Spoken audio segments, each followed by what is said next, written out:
tes tes. Nah, sebelumnya udah kelihatan kan apanya? Sebelumnya udah kelihatan kan layarnya. Oke. Tadi suaraku mati ya.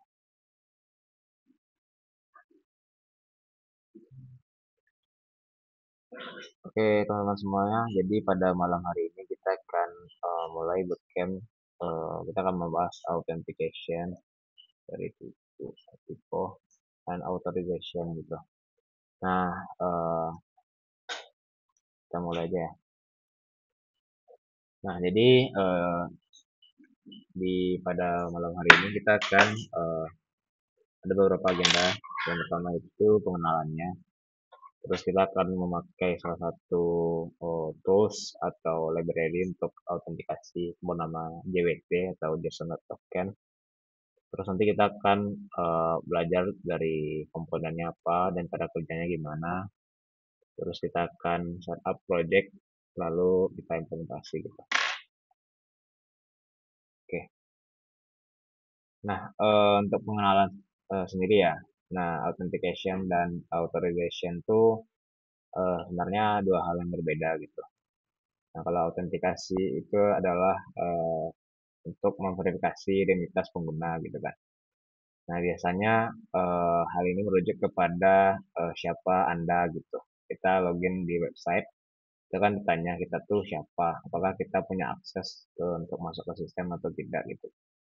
Nah, metode yang digunakan di autentikasi itu ya antara lain biasa pakai username dan password, ada juga one time password atau OTP, ada biometrik juga sidik jari, dan social login gitu.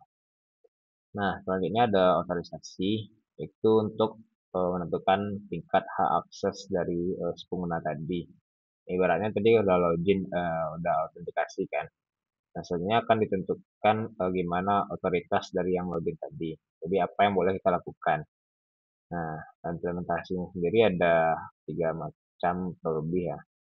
Di antara role based access control atau RBAC, attribute based access control atau ABAC, dan permission based system gitu. Sorry. Oke, lanjut.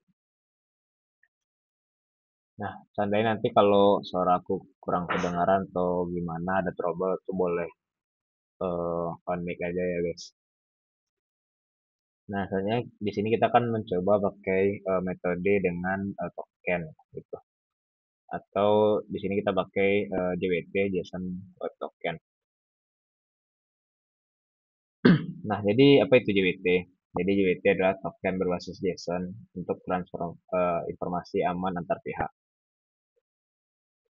Dan dengan standar terbuka RFC 7519, JWT itu memiliki self-contained atau berisi semua informasi yang diperlukan, terus dapat diverifikasi dan dipercaya karena ditandatangani secara digital gitu.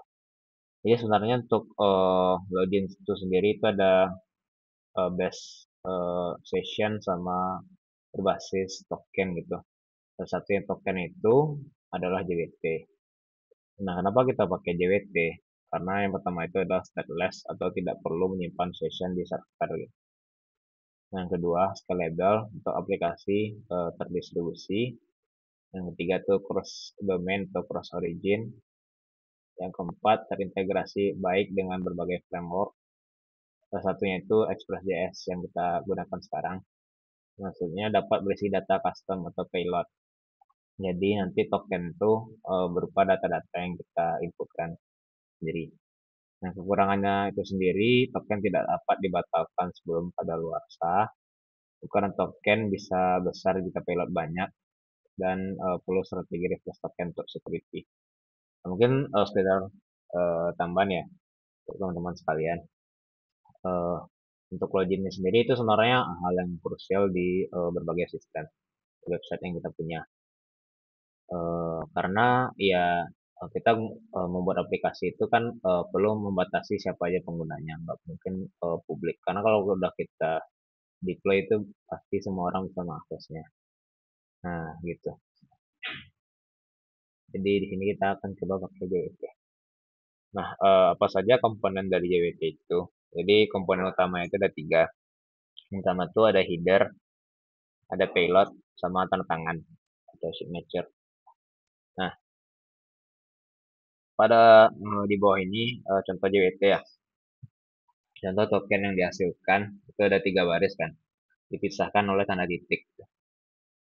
Nah, jadi ini ada algoritma dan tipe tokennya. Ini ada datanya. Terus ini adalah tanda tangan digital yang kita miliki. Mungkin lebih jelasnya bisa dilihat di gambar berikut ini. Jadi mungkin bagi teman-teman yang belum terbayang. Jadi login dengan token ini ibaratnya gini. Kita login, nanti kita login masukkan username dan password, itu akan menghasilkan semacam token. Nah, token itu dapat berbaris, dapat lihat pada gambar ini kan. Nah, token itu terdiri dari 3 data, gitu kan. Nah, gimana cara kerja tokennya? Jadi kalau kita login kan nanti akan menghasilkan token. Nah, tokennya itu nanti dikasih ke front end. Ya, kasih ke front end. Nanti front end akan nyimpan tokennya. Jadi seandainya dia mengakses root tertentu yang memang bukan public root alias private root gitu misalnya untuk menambah data buku gitu. Misalnya kita nggak boleh semua orang menambah data buku harus admin. Maka nanti dari frontend itu sendiri akan menyertakan token yang udah kita kasih tadi saat login ke setiap request yang dia lakukan. Misal dia ingin mengirimkan request menambah data, maka akan dikirimkan token itu gitu kan. Nah, token itu sendiri nah, ada kadaluarsanya juga gitu. Ini algoritma yang dipakai itu di header letaknya dan jenisnya itu apa JWT. Ini dia baris pertama. Baris kedua tuh berisi payload atau data custom yang kita berikan. Soal kita berikan data nama, expirednya berapa, subnya, admin misalnya kan. Nah, signature nih tanda tangan digital gitu, yang secara random. Mungkin lanjut ke demo ya. Sejauh ini gimana penjelasannya teman? Apakah aman? Mungkin boleh reaction dulu. Oke, aman ya. Eh, di sini kita akan coba untuk melanjutkan proyek kita sebelumnya. Kenapa? Karena ya kita sebelumnya itu buku ya. Karena udah lumayan banyak juga kan kita install gitu. Jadi enaknya tuh lanjutin proyek sebelumnya. Ini aku udah coba bikin tadi. Mungkin kita close dulu. Aku coba copy yang kemarin.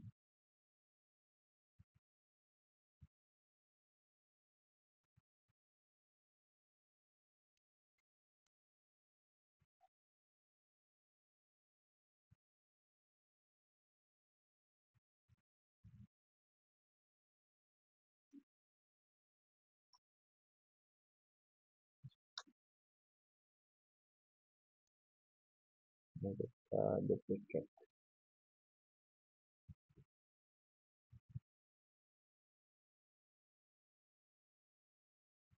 Oke, terus kita ganti datanya 4. Nah, kalau 4 ya. Kita buka di train aja.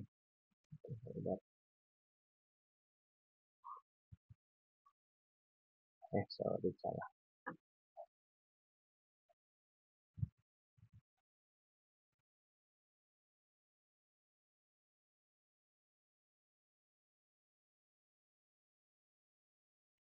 Nah, ini kita udah buka projectnya. Kita bisa buka terminal dulu. Nah, kemarin kan kita udah connect ke database ya. Eh, jadi kita coba running juga database-nya. Jadi teman-teman yang pakai SunPP, boleh dinyalakan.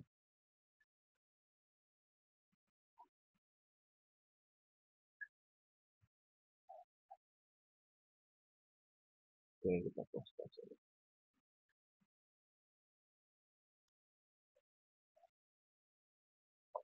Nah, dia kalau udah nyala, belum nyala. Nah, ini udah nyala, kita bisa pastikan kalau dia udah connect gitu. Dengan cara biasanya kalau kita tes di Postman itu udah nggak error ya.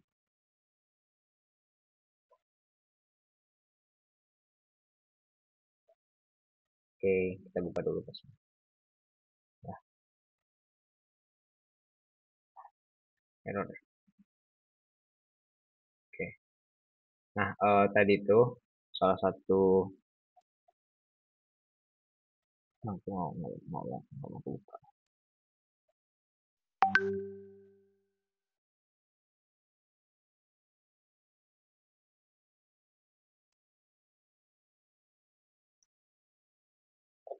Oke, guys. Nah, itu kita salah satu website bukan satu website yang kita gunakan kan JWT ya. Nah, teman-teman bisa melihat langsung ke websitenya. Ini ada jwt.io, itu mulai dari dokumentasi dan segala macam itu dijelaskan di sini gitu. Section, payload gitu. Nah, kita akan coba langsung ke sekarang. Nah, di sini kita coba zoom dulu ya. Nah, jadi apa yang perlu kita lakukan? Nah, kita kan udah setup project segala macam, ya udah siap gitu. Jadi kita perlu menginstal dependensi tambahan untuk menjalankan JWT. Yang pertama itu JSON Web Token atau JWT. Sorry. Nah, kalau udah kita juga perlu install namanya itu Bcrypt.js. Jadi gini, kita untuk melakukan login kan kita akan nyimpan password di database ya. Nah, kita harus pastikan password itu kan ibaratnya krusial ya, sensitif. Jadi kita perlu memastikan password itu dienkripsi sebelum dihash sebelum masuk ke database. Kenapa? Agar nanti kalau seandainya database-nya klik atau bocor gitu, password kita tetap aman gitu.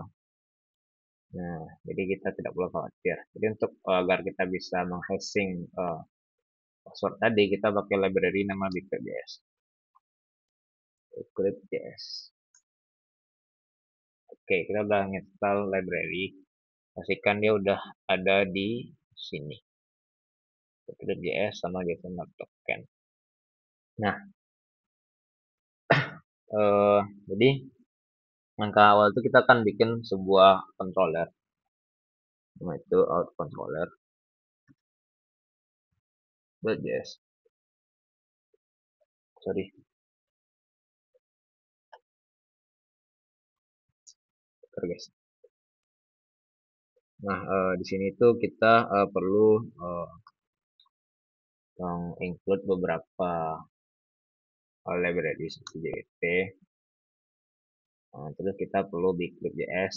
Nah, kita kan ingin apa ya, buat login ya. Tentunya kita harus ada sebuah model dulu atau tabel database dulu. Nah, kalau dari yang sekarang itu belum ada ya. Nah, ini kan masih belum ada ya. Kita modelnya cuman ada buku sama penulis gitu. Nah, kita bisa bikin model baru yang akan kita gunakan nanti gitu. Jadi kan ini belum ada nih. Kita bikin model dulu. Nah, ini kebetulan aku udah ada komennya. Kita kan pakai sekolah CLI gitu, guys. Jadi tinggal running komennya. Nah, nanti kalau di sini udah bikin dua model sama migration. Nah, untuk migration kita nggak pakai lagi karena kita mau coba hal baru gitu. Nah, di sini ada migration ya. Udah kebuat, ini ada model juga. Nah, di sini kita ada perlu custom beberapa hal. Untuk customnya itu kita mau nambahin lagi itu role gitu. Jadi kita mau coba kalau sekalian otorisasinya alias hak aksesnya. Jadi kita mau coba bagi dua hak akses, pertama sebagai admin dan sebagai user gitu. Nah, udah kita tambahkan role dengan sebenarnya best practice-nya guys. Itu kalau role itu kita bikin tabel sendiri gitu. Jadi ada relasi ke apanya, ke tabel usernya.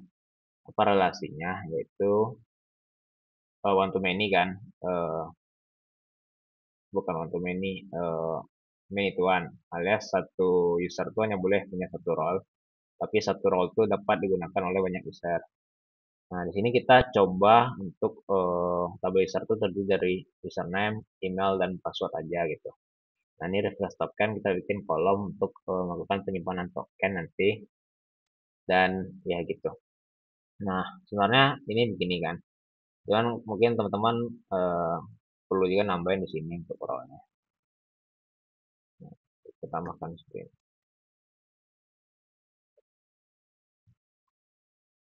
Oke, udah kalau udah kita baru bisa ngoding lagi untuk bagian. Terus kita lanjut aja untuk menambahkan model user. Kita bisa tambah model user. Nah, sekarang kita akan bikin logic untuk register dulu. Nah, kalau register dulu tadi itu kan kita mau daftarin ya. Di sini kita daftarin beberapa hal gitu. Yang pertama username, email, dan password. Nah, di sini kita pakai bcrypt kan gitu. Kita pakai bcrypt JS. Nah, kita bikin cons, kita ngambil data dari body, terdiri dari username, email, sama password. Nah, di sini kita tambahin satu lagi namanya confirm password. Nah, ini kan perlu juga ya, karena kadang kalau cuma import password sekali itu kan belum tervalidasi kali. Nah, di sini kita juga mau nambahin juga role-nya, karena kita mau daftarin role juga ya. Nah, sebenarnya kita bisa bikin validasi kalau password itu tidak sama gitu. Nah, kita akan bikin validasi seperti ini. Oke.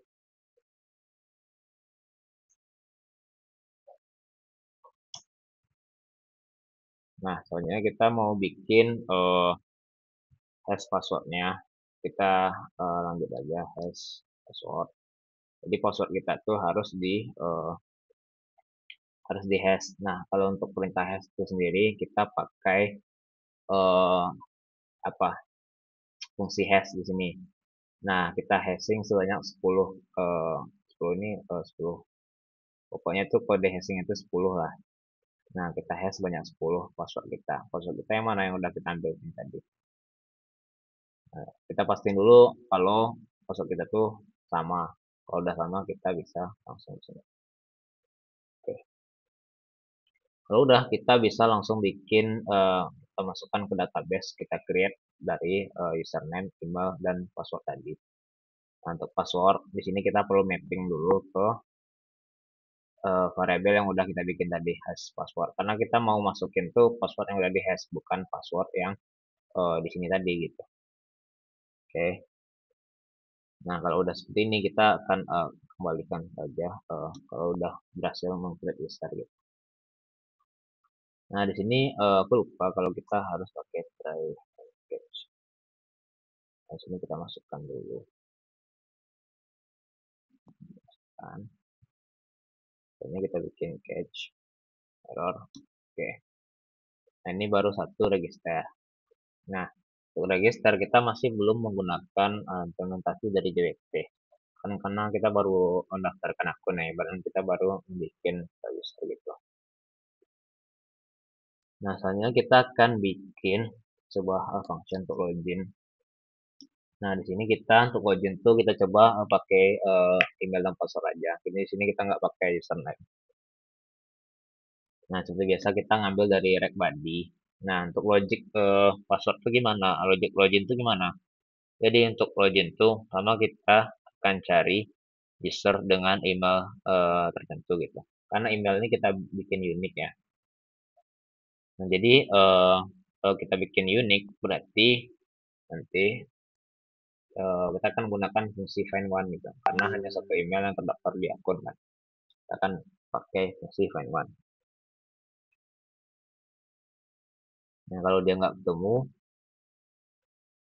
kita harus bikin kondisi kalau dia nggak ketemu gimana. Kalau dia nggak ketemu, dia akan bikin user not found. Nah, kita bisa bikin keadaan seperti itu gitu. Atau sorry guys. Nah, kita kan tadi emailnya harus unik ya. Nah, kita belum menambahkan email unik di bagian sini. Nah, ini emailnya belum unik. Nah, kita bisa pakai unique tuh. Nah, kita bisa pakai itu. Ini kan di migration, di apa juga? Di model juga. Nah, share email. Nah, ini seperti ini. Kita bikin seperti ini. Oke, ini ya, boleh.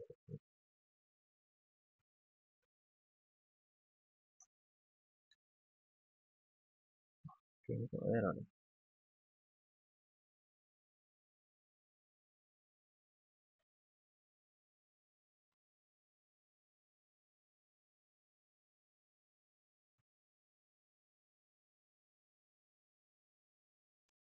Oke, oh itu kedua. Sorry. Nah, ini juga ada error di bagian page family yang ada ya.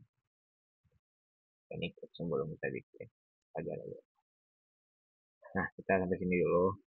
Nah, di sini kita kan udah baru bikin kondisinya itu kalau user nggak ada. Nah, berarti kalau usernya itu ada, kita bikin sebuah keadaan kalau dia tuh valid passwordnya. Maka kalau dia valid, kita akan tadi kan password udah kita encrypt ya, udah kita encrypt, udah kita hash ya. Nah, kita hash kan diacak. Misalnya kita masukin passwordnya halo semua gitu. Tapi kalau udah masuk ke database, dia jadi kayak kode-kode sembarangan gitu. Nah, untuk membaca passwordnya tadi, kita pakai fungsi compare namanya. Compare. Nah, kita pakai fungsi compare. Kita ngambil password yang udah kita ambil dari regbody alias yang diinputkan user tadi. Kita bandingkan dengan password yang dimiliki oleh si user tadi. Nah, sekarang user ini kita udah cari tadi ya. Kita cari dengan email yang tadi sudah kita cari, terus kita bandingkan passwordnya gitu. Kalau dia valid, maka kita akan bikin, oh, kita bikin keadaan dulu. Kita keadaan kalau dia itu invalid. Nah, ini nggak bisa seperti ini. Ini bagusnya kita bikin username atau password salah. Nah, kenapa? Karena lebih secure gitu. Nah, kalau seandainya kita jelasin errornya itu di mana, misal kita login kan. Nah, ternyata katanya passwordnya salah gitu. Berarti orang tuh udah tahu kalau usernya itu benar. Jadi dia cuma ganti-ganti password aja gitu. Nah, itu. Nah, ini sebenarnya juga nggak boleh seperti ini. Bagusnya itu kita bikin username atau password salah. Jadi dia bingung kan eh, yang apanya kalau usernya udah ada berarti passwordnya aja tinggal diacak lagi gitu. Oke. Nah, selanjutnya kita akan melakukan apa lagi ya? Oh ya, kita akan melakukan akses token. Nah, akses token kita akan bikin akses token. Nah, di sini kita akan bikin JWT-nya itu, guys.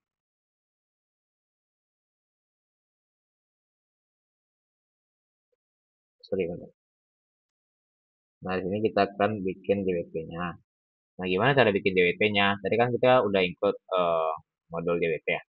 Di sini dia tuh akan mendaftarkan. Yang pertama nih mendaftarkan dari payload yang kita udah ada. Nah, di sini kan kita ada payload. Nah, ini payload yang kita punya tadi. User ID, kita ingin masukkan user ID, user role juga bisa. Nah, kita bisa nambahkan payload lagi gitu, guys. Misalnya kita nambahkan payload seperti apa ya? Name. Nah, nanti name kita bikin dari username gitu. Sorry, ini kita bikin username. Nah, jadi nanti seandainya eh, front end udah dapat tokennya, itu dia mereka bisa dapat informasi dari yang kita masukkan ini kalau dia udah di apa kan di translate gitu kodenya. Nah, jadi yang perlu kita untuk bikin token itu kita butuh payload. Ini payloadnya kita masukkan user ID, masukkan username. Ini informasi yang kita butuhkan aja gitu guys. Nah, di sini kita nggak boleh masukkan password. Kenapa? Karena password itu adalah hal sensitif. Nanti seandainya kalau token ini dicuri oleh orang gitu, nah itu mereka akan bisa dapat akses akun kita gitu. Jadi itu sangat bahaya. Nah di sini kita tentunya tidak ingin hal itu terjadi kan. Nah itu kita harus bikin seperti ini. Oke,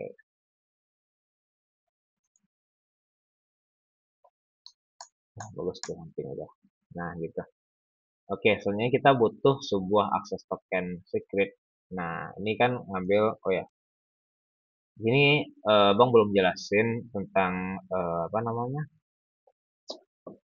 eh, INV gitu ya. Mungkin kita pause di sini dulu, kita akan bahas INV.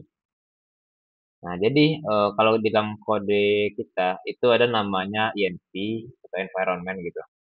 Nama file itu .env. Mungkin teman-teman udah tahu sebelumnya. Di situ isinya itu berisi kredensial yang kita punya. Nah, eh, baiknya itu kita kredensial seperti database, username, database kayak JWT ini itu kita taruh di INV gitu. Nah, tapi praktik sebelumnya kan kita masih di config ini ya, belum kita taruh di INV. Nah, sekarang kita udah harus taruh di INV gitu. Caranya kita bikin satu file namanya .env. Yang pertama, yang kedua .env strip example. Nah, gini. Nah, jadi kenapa kita bikin dua? Karena env ini nantinya nggak akan kita push ke GitHub gitu. Yang kita push ke GitHub itu cuman .env example. Sebagai contoh, env yang kita punya itu apa? Jadi kalau seandainya orang mau pakai project kita, dia kan rename aja file ini jadi .env gitu. Terus menyesuaikan kredensial yang dia punya sama yang kita miliki. Nah, jangan lupa kita tambahkan di gitignore ini env. Nah, sini kita bisa bikin jwt secret token. Jwt secret aja lah ya, lebih panjang. Nah, jadi kita bikin JWT itu akan dibuat berdasarkan secret yang kita inginkan. Secret ini berupa kata gitulah. Misalnya kita bikin metri atau metri institute. Nah, nanti kita akan bikin payload berdasarkan secret ini. Nah, secret ini itu bersifat rahasia. Jadi itu nggak boleh orang tahu. Karena kalau orang tahu kode kita tuh payload yang kita punya tuh bisa dapat mereka. Nah, kita balik lagi ke controller autentikasi tadi. Nah, di sini kita install dulu modul baru namanya .env gitu. Oke, .env. Nah, kita akan melakukan import modul .env tadi, uh, include .env. Nah, kita akan pakai ini, require.env.config. Nah, kalau udah kita tambahkan ini, baru kita bisa pakai env di sini, yt secret tadi kan. Nah, tanpa ini kita bisa aja kita tambahin gitu.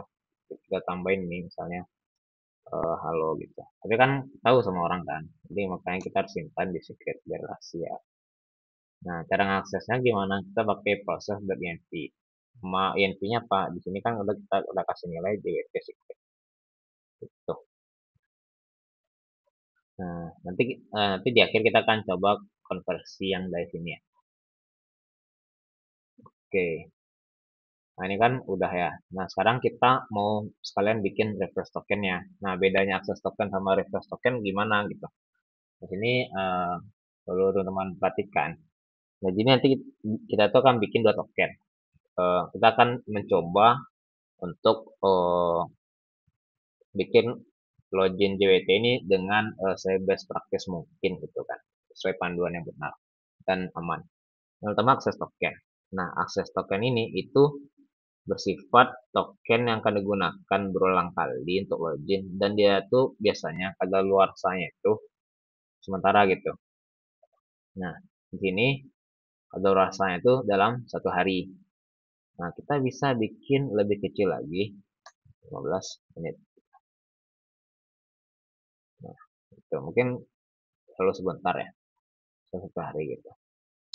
Nah, satu lagi namanya refresh token. Nah, refresh token ini itu tujuannya untuk memperbarui token yang akses token tadi. Nah, token tadi kan cuman 15 menit ya, cuma 15 menit dia. Nah, tujuannya agar eh, token kita tuh selalu diperbarui. Misalnya udah kecuri akses token kan ya.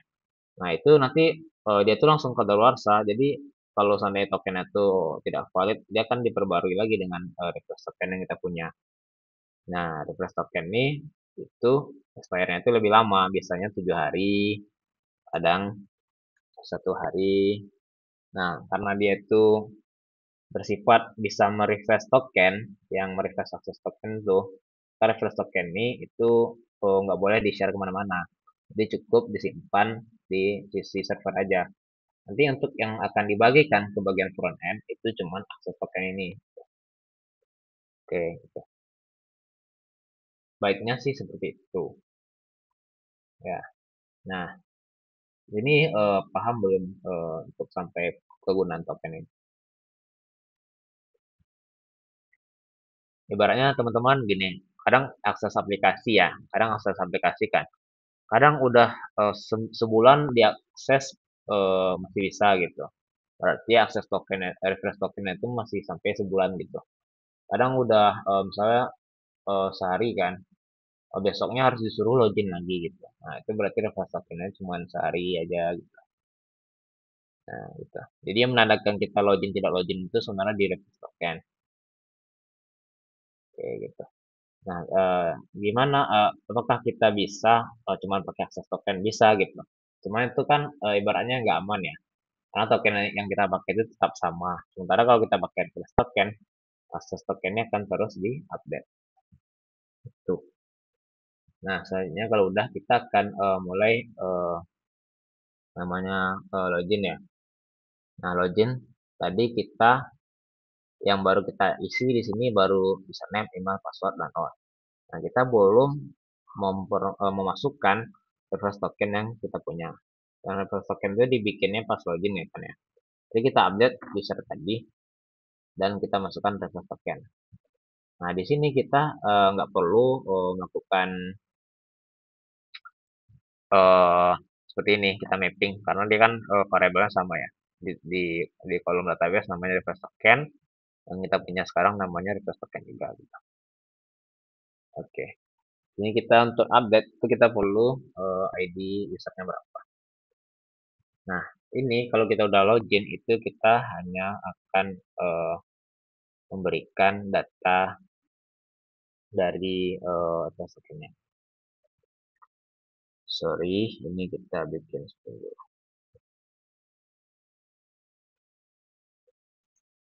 Ini nggak bisa ini kita bikin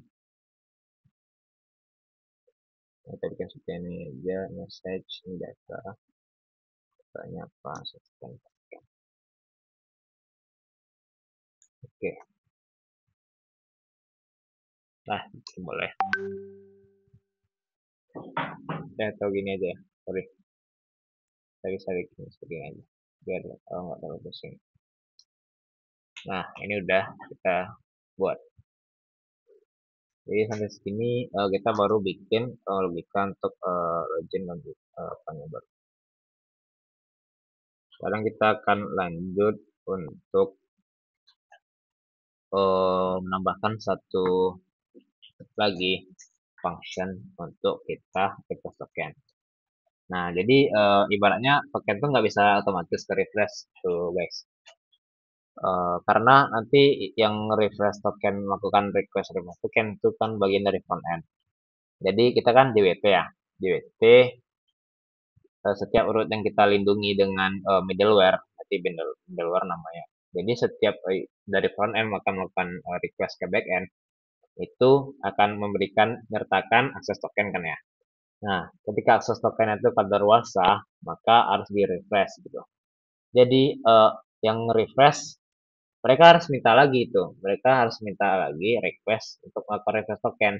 Kalau udah ada request, baru kita berikan token yang baru gitu. Karena dia butuh request, maka dia butuh endpoint refresh token. karena dia butuh endpoint request token, maka kita butuh controller request token. Nah, di sini kita akan terima ibaratnya yaitu dari ID apa, usernya itu user berapa. Sorry.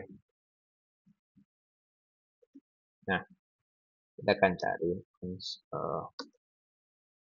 request token. Nah, di sini bukan body, kita cari wait user find one. Oke, geser. Nah, di sini bukan user.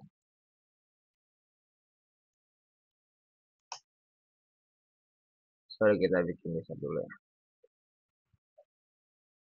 Ini kita akan cari usernya dulu. Kalau nggak ketemu, baru kita daftarkan akses token baru dengan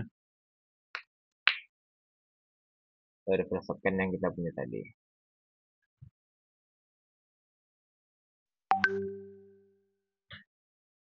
Bentar ya guys. Mana dia?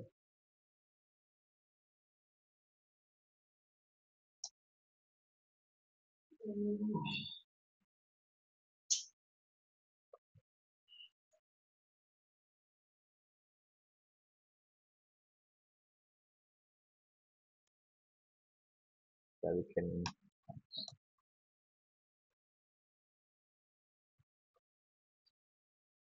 Nah, di sini kita perlu verifikasi dulu kalau request token itu bisa digunakan atau tidak gitu. Nah, kita pastikan request token itu valid dengan fungsi verify ini gitu. Nah, kalau seandainya itu dia tuh valid, kalau tidak dia akan muncul invalid token. Nah, kalau dia itu valid, maka kita akan membuat token baru dari token yang udah kita punya tadi.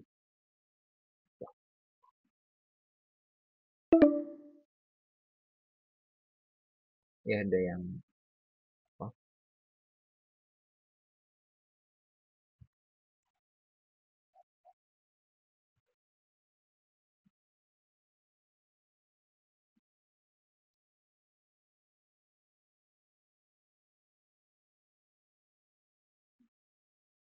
Nah, kalau udah kita bisa bikin catch-nya ada error kalau fungsi ini. Jadi kita perlu cari tahu, kita perlu minta dulu tag body. Nah, kita perlu minta user ID-nya apa.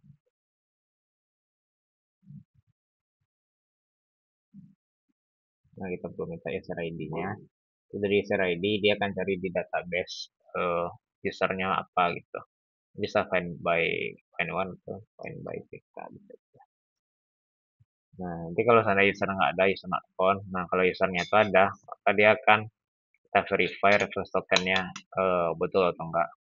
Kalau enggak, dia akan kasih invalid request token. Sementara kalau dia itu berhasil, maka akan memberikan akses token yang baru gitu. Jadi untuk request token ini nggak boleh kita share sembarangan gitu. Kalau udah kita bikin ini, kita akan bikin modul ekspor. Kita akan ekspor semua function yang udah kita punya. Nah, ini baru satu. Sedangkan kita ada berbagai hal lain yang perlu kita susun lagi.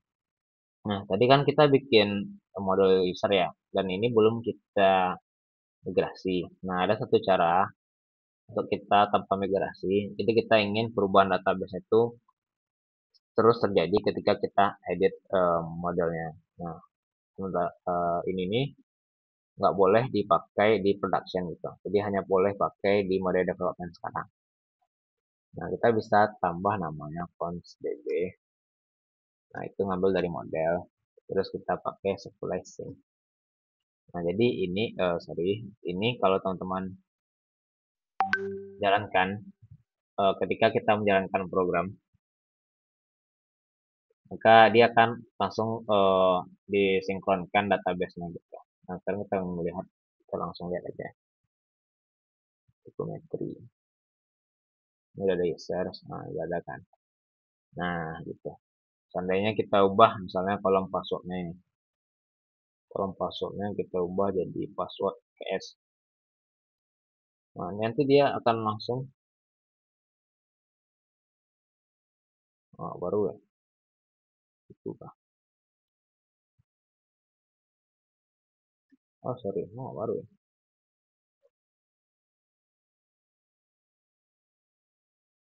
Lah, baru. Atau kita coba kita tambah kolom.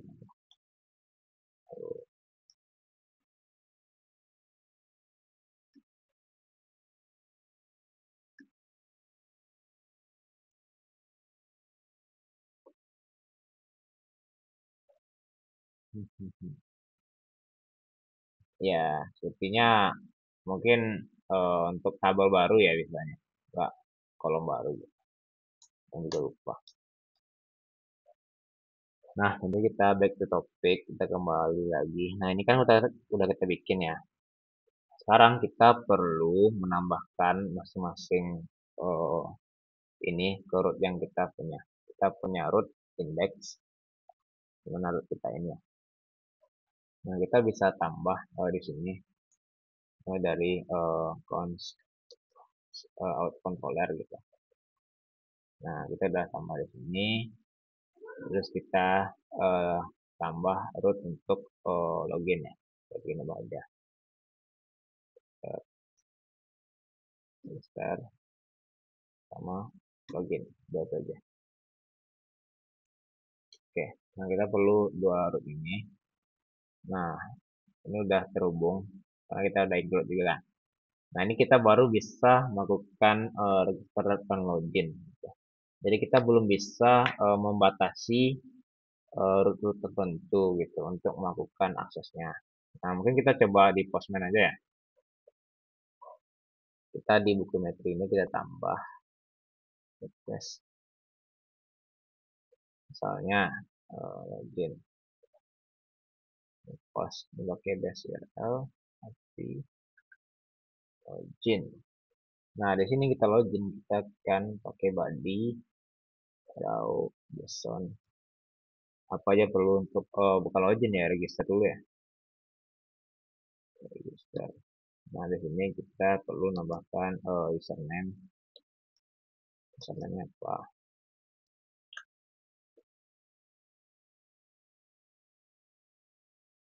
Username apa? Misalnya nah, kita juga tambahkan, selain itu kita tambahkan password. Passwordnya apa? Misalnya novel 3. Nah, di sini kita belum melakukan validasi terhadap confirm password. Itu kita samakan file 3 juga. Nah, setelah itu kita perlu menentukan role-nya. Role yang tersedia itu kan cuma admin sama user ya. Ini kita bikin admin. Nah, di sini kan kita pastiin dulu sama data yang kita punya. Kita mintanya apa aja tadi. Username, email, password. Oh, emailnya belum ya. Password kalau emailnya kita bisa tambahin email, novel 18. Oke. Nah, ini udah kita coba register. Oke, sorry.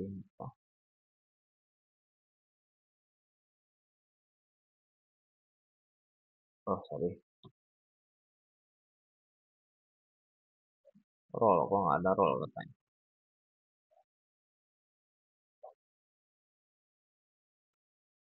Ada kok roll.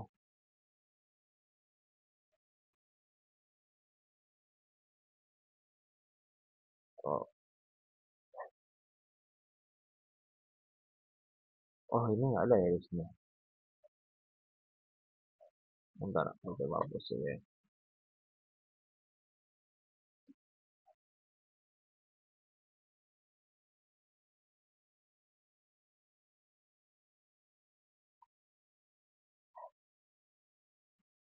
Nah, ini udah ada.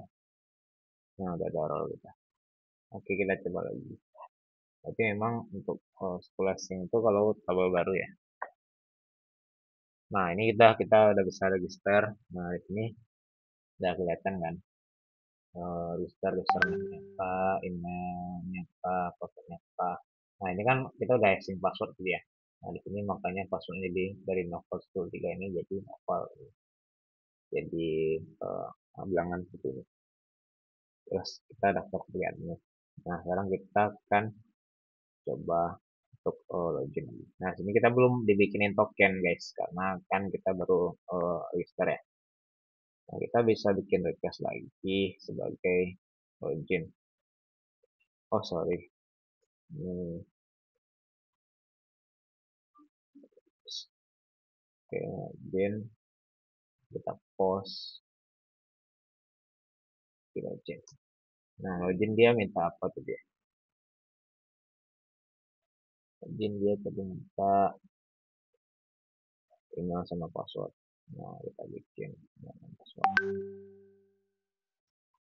Oh, emailnya apa? Emailnya tadi Mas Adi. gmail.com gitu. Sementara passwordnya apa? Password itu Novel Studio 3 ya. Nah, passwordnya ini, nah, kita dulu. Secret or private key must have a value.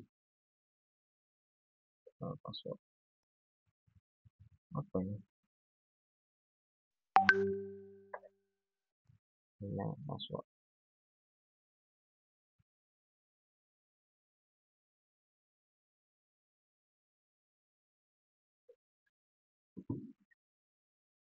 Apakah juga sudah terdaftar?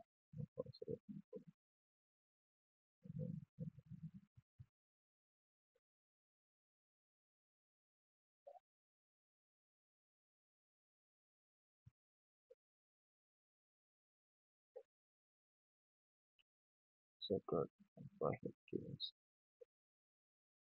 Oh, sorry. Berarti ini salahnya di sini. Itu secret. Lalu udah kita config ya. Oh enggak, mau masuk.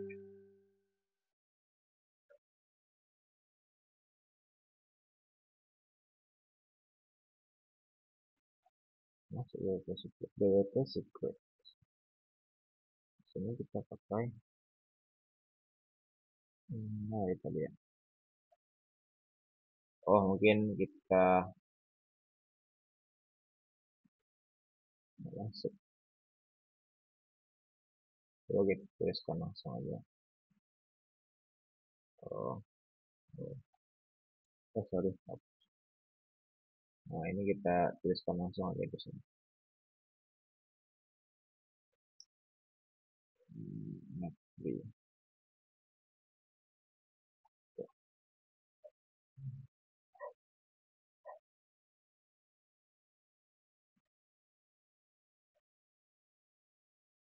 Oh, gini. Ini pasokan.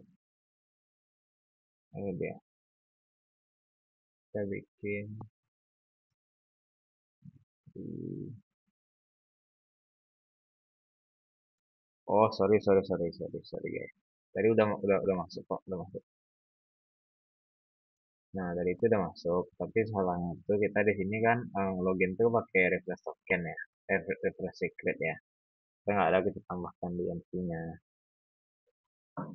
Tuh, kita bikin sama aja lah. Nah, ini kita semalam bisa kita bikin sama. Aku nggak mau.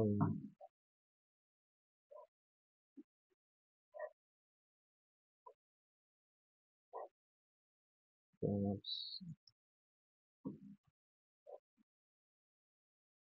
tapi MC-nya nggak punya. Ya, mungkin karena kita terlalu banyak satu. Nah, login berhasil.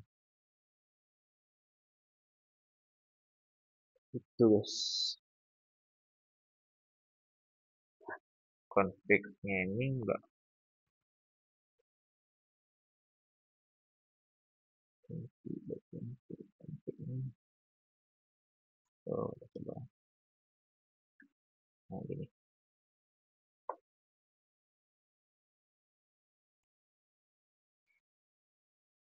Oke, proses nanti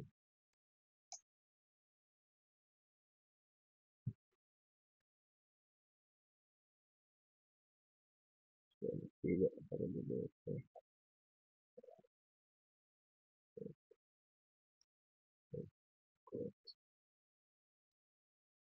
Oke, ada lagi.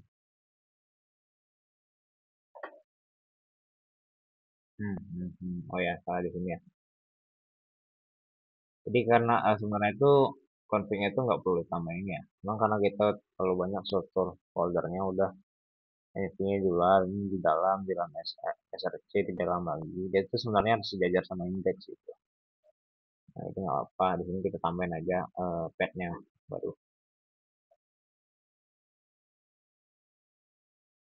Ini bisa kita ketik ke sini. Refresh, refresh, klik ke dia. Nah, gitu. Jadi nanti kita akan dikasih akses token baru. Nah, kalau kita refresh di sini udah ada refresh token yang kita punya. Tuh. Nah, jadi gimana cara penggunaannya? Itu kan kita bahas selanjutnya. Untuk ini Gmail-nya masih on ya? Oh, sebentar lagi ya. Oh, sebentar. Oke, nanti kita eh, lanjut kalau udah habis. Nah, ini baru satu. Nah, sekarang kita akan bikin middleware gimana? Middleware namanya. Nah, middleware ini yang membatasi apakah suatu endpoint atau root tertentu itu boleh diakses oleh user atau tidak. Nah, jadi kan kita punya endpoint ya, point root tadi, index. Nah, ini apakah ini boleh diakses oleh orang lain atau tidak gitu. Ini kita akan membatasi aksesnya. Apakah ini aksesnya harus login dulu atau gimana?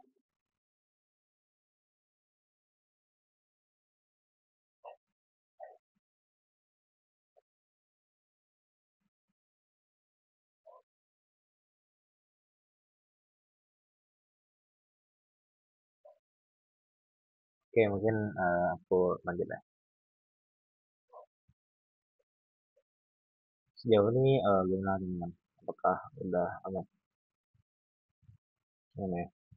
Nah, mungkin kalau yang bagi yang kurang ngerti boleh ditanya. Nah, di sini kan kita ingin agar endpoint-endpoint kita itu benar-benar terlindungi gitu.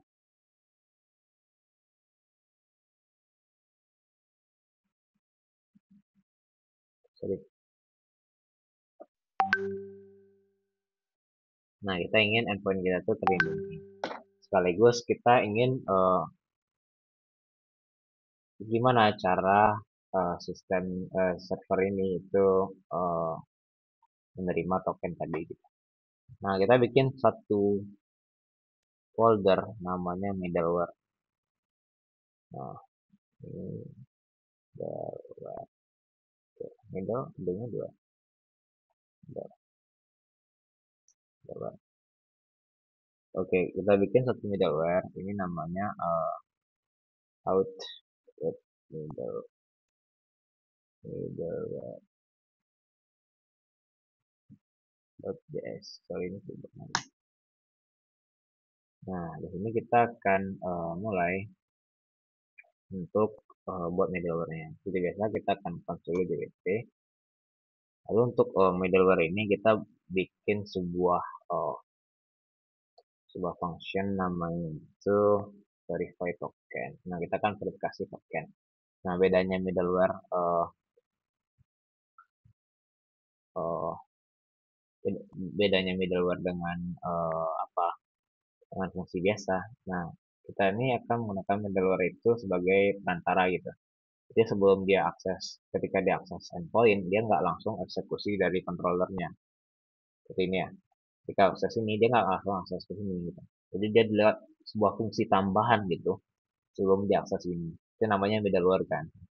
Nah, di sini kita akan memverifikasi tokennya dulu gitu. Jadi apa yang kita verifikasi, kita bisa ngambil dari header. Jadi kalau dari frontend itu ngirim token itu pasti lewat header. Nah, jadi kita akan ambil. Nah, jadi di sini kita akan mencoba membagi split, kita pisahkan dan kita ngambil array kedua gitu. Gini. Jadi nanti dari frontend itu akan ngirim token dalam bentuk seperti ini. Bearer. Nanti kode tokennya apa gitu, bla bla bla. Jadi dari sini dia akan dipisahkan jadi dua array kan.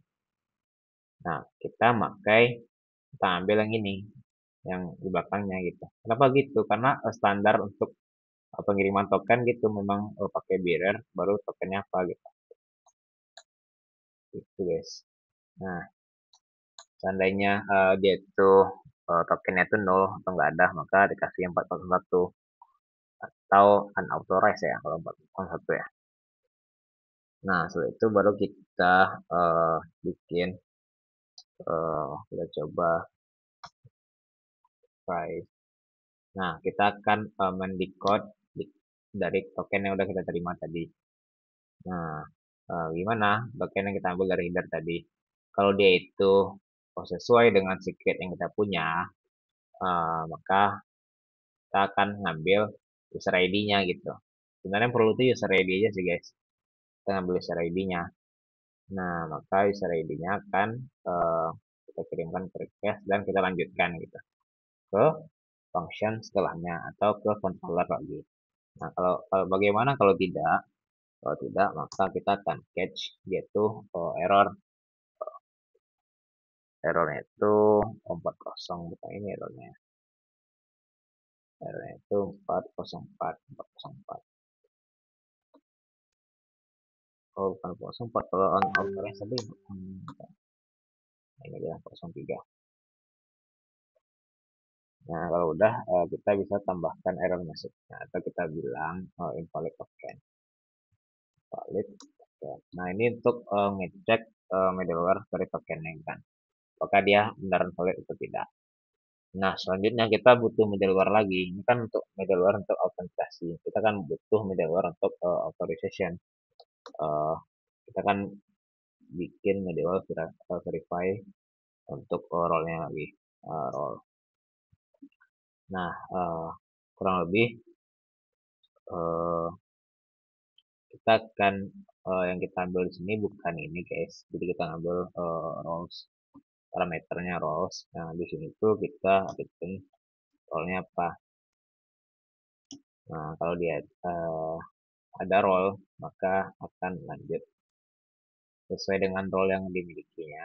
Kalau dia sesuai akan lanjut, kalau enggak dia akan ngasih kalau ini enggak sesuai, alias forbidden, bukan hak akses yang boleh diakses. Oke, misalnya 401. Nah, itu. Bentar, udah betul nggak ya? Oh, include.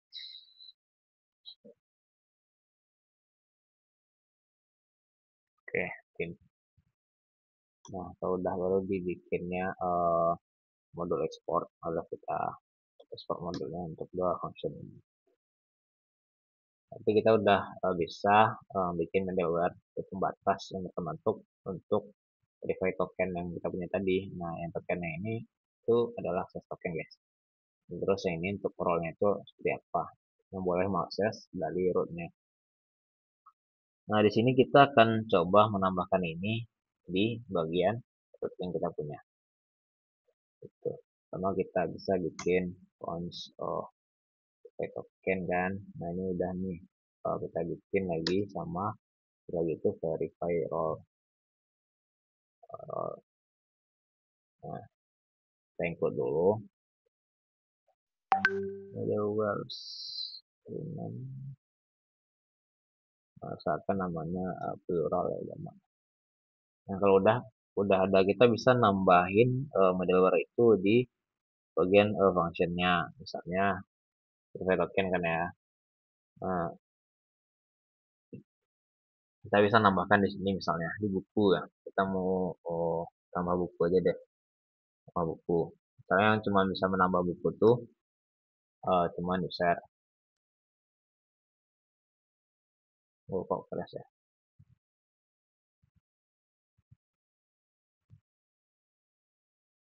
Modul not found. Ini there was out there was. Oh, D-nya 2. Sorry, sorry, sorry. Memang 2 ya dia. Standar. Nah, oh guys, sorry. Udah, kalau udah, nah ini udah jalan. Nah, kita coba ya. Tadi kan kita ditambah buku ya. Tambah buku. Nih, maka akan muncul pesan unauthorized alias kita nggak terautentikasi. Kita belum login. Gitu, berikutnya. Oke. Jadi ya, nah di sini kita udah berhasil menerapkan untuk gimana cara loginnya gitu kan. Nah, sekarang kita coba kan ini udah unauthorized ya. Gimana cara dia authorize? Nah, ini ada header ya. Ini ada header. Kita tambahkan di sini autentikasi, authorization. Nah, di sini kita masukkan kodenya. Biar tokennya apa? Nah, kita kan login tadi ya. Login ada token. Nih, kita copy, copy, terus kita pergi ke tambah buku. Nah, tambah buku tadi. Kita bikin mirror dulu, baru kita kasih. Nah, baru dia tuh bisa, karena kita udah diceknya tokennya kan ya. Nah, baru dia tuh sukses. Gitu. Kalau seandainya tokennya salah ya, misalnya kita tambahkan satu angka aja. Nah, dia langsung invalid token, karena tokennya salah. Gitu guys. Nah, gimana caranya itu? Ini tokennya 15 menit ya. Jadi kalau seandainya tokennya itu kadaluarsa, kita perlu nge-refresh.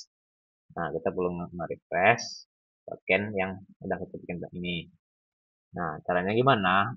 Caranya itu kita bikin endpoint baru, namanya refresh token. Nah, ini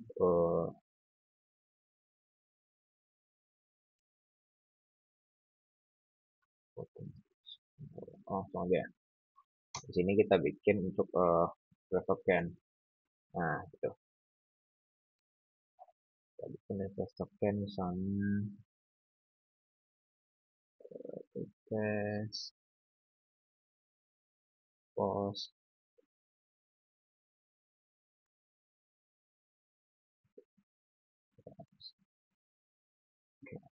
Nah, token ini dia minta apa tadi dia? Jadi dia minta untuk ID usernya berapa?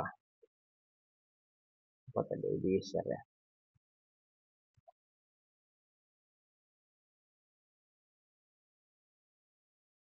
Nah, dia minta user ID, user ID, direct budding user ID.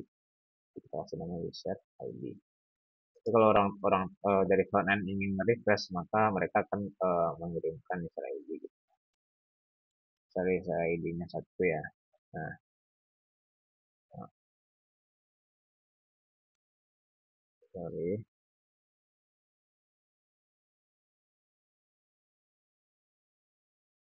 Oh, udah nggak ada vendor lagi ya. Line one.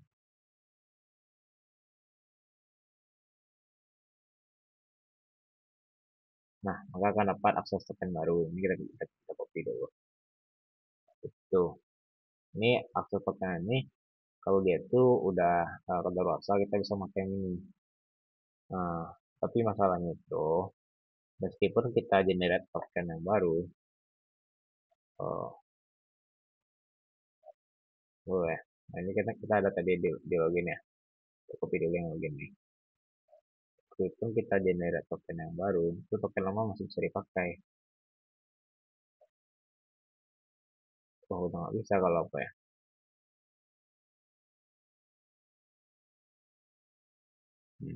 Berarti ada token yang masih bisa oke. Nah, kalau untuk akses token itu kalau kita udah generate token baru, itu token yang lama nggak bisa dipakai lagi. Nah, itu enaknya. Misalnya refresh token. Reverse token itu dia kalau kita login login terus kan kita masukkan reverse token baru ya. Nah, itu reverse token lama masih bisa dipakai gitu. Makanya sebenarnya kalau reverse token itu sebenarnya ya itu cukup sekali dikasih. Tapi dia itu udah keluar puasa. Cuman di sini kita di sistem kita belum kita tambahin validasi untuk itu. Seandainya reverse token itu udah ada. Oke. Nah, di sini bagusnya untuk autentikasi ini kan kita pisahkan rootnya. Kita pisahkan rootnya itu jangan di index. Kita bikin root baru gitu. Namanya out. Jadi memang fokus ke sana. Nah, kita bikin validasi dulu tadi untuk jika login. Jika login reverse tokennya ada ya. Maka dia nggak perlu bikin reverse token baru. Nah, jika dia login dia bikin if user reverse token. Nah, maka dia kan kalau dia nggak ada ya, kalau dia nggak ada token, kita akan bikin yang ini. Oh, sorry.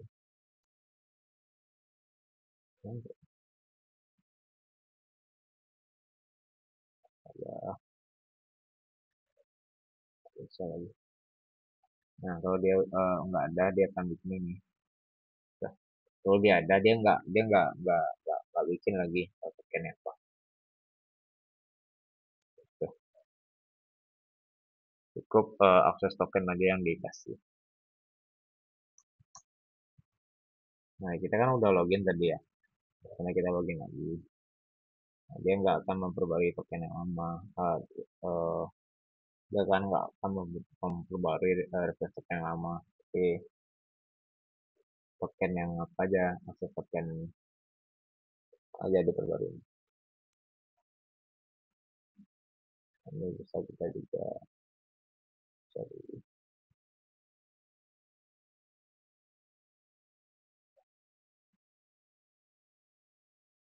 Dah, cari sih.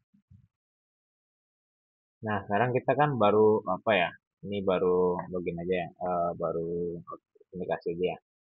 Nah, di sini kita mau kasih role untuk tertentu. Nah, tadi kan di verify token kita kasih kita tambah ke middleware lagi untuk verify role-nya. Nah, verify role-nya, misalnya role-nya itu. Nah, sekarang kan kita sebagai role admin ya. Kita sebagai role admin, kita coba bikin role-nya itu user. Apakah kita bisa mengaksesnya atau tidak. Nah, kita coba akses nama itu tadi.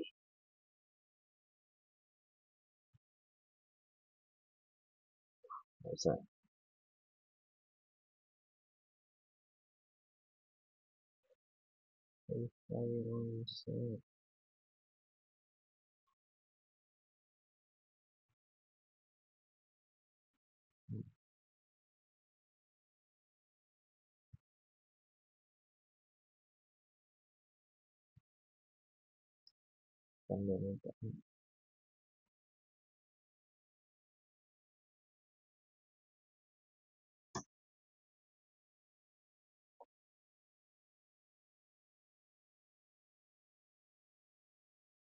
Yes. Ya, kok nggak bisa? Hmm, nggak bisa.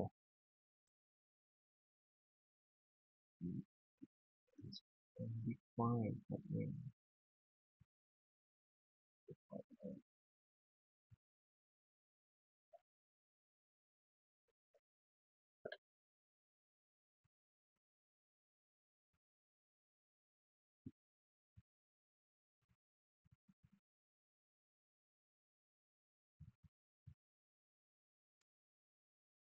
Oke, bentar ya.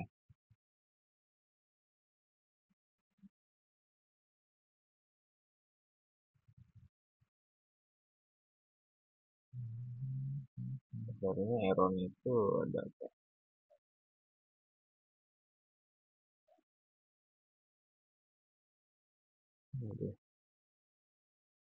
ada bisa bisa firewall.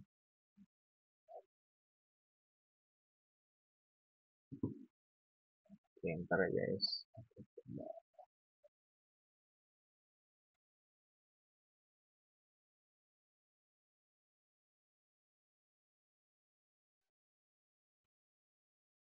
Sorry, belum record ya. Nah, jadi tadi itu ada masalah sedikit di sini di user ID. Nah, di sini kan kita mintanya role ya. Sedangkan yang kita ngambil datanya itu dari payload yang udah ada itu cuman user ID.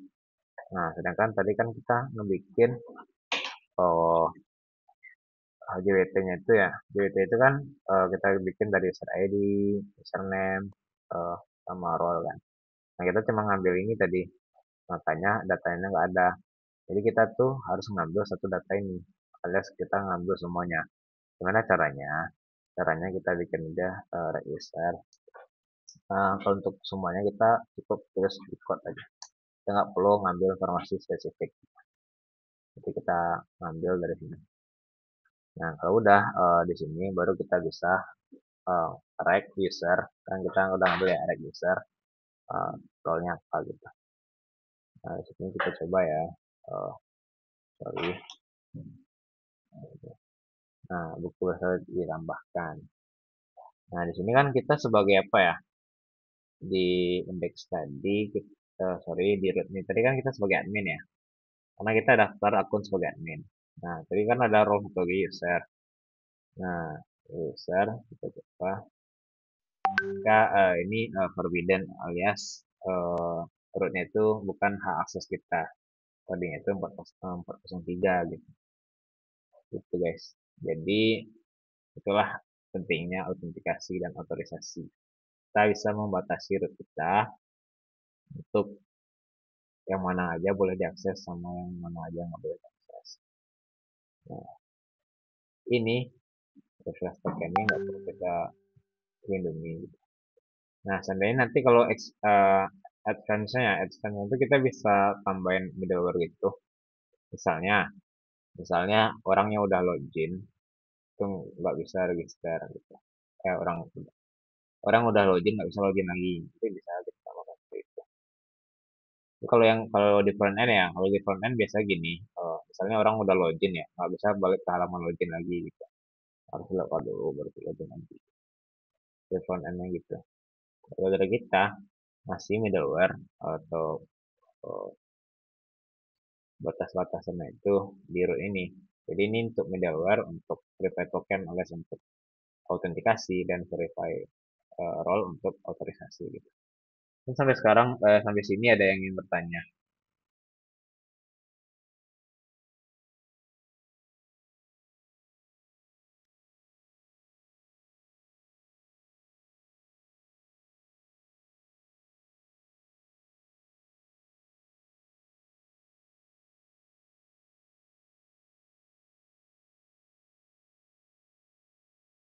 Oh guys, mungkin ada yang bertanya, silakan bertanya.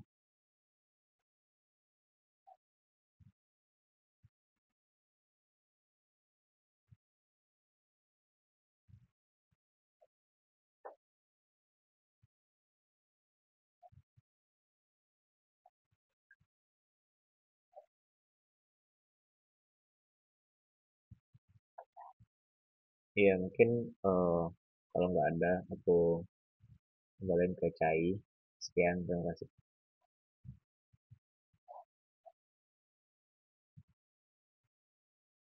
Oke, terima kasih Novel atas penyampaian